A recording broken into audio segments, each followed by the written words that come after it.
তো সেদিন ডিউটি থেকে বাড়ি ফেরার পথে হঠাৎ আমাদের ছোটবেলার বান্ধবী কালবৈশাখীর সাথে দেখা হয়ে যায়।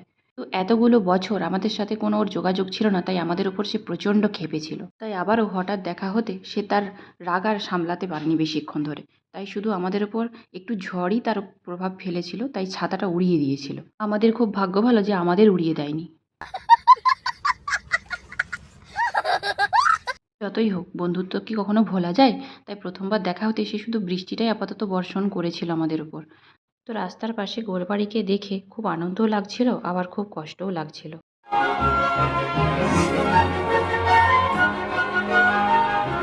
কালবৈশাখী যেহেতু আমাদের বান্ধবী, তাই আমাদেরকে রেহাত করলেও বাকি মানুষদের কিন্তু রেহাত করেনি। কেউ কেউ ছাতা আনতেই ভুলে গেছে, তাই সে মাথায় ঘোমটা দিয়ে বাড়ি ফিরছে।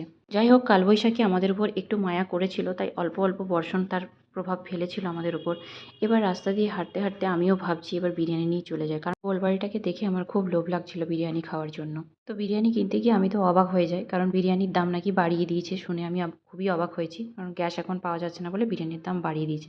যেহেতু অনেক দিন পর আমাদের ছোটবেলার বান্ধবীর সাথে দেখা হয়েছে, তো তার অনারে আপাতত একটু বিরিয়ানি না হয় বেশি দামেই কিনলাম, কি আর করা যায়। তো ঠিক আছে, কিনেই নিয়ে আমি আবার বাড়ি চলে এলাম। এতটাই কিপটে হয়ে গেছে, মানে ভাবতেই পারিনি। একবারও আমাদেরকে বললো না যে চল আমরা কিছু খেয়ে আসি। এটা কিন্তু সত্যি তুই খুব খারাপ করলি কালবৈশাখী, আমরা খুব কষ্ট পেয়েছি।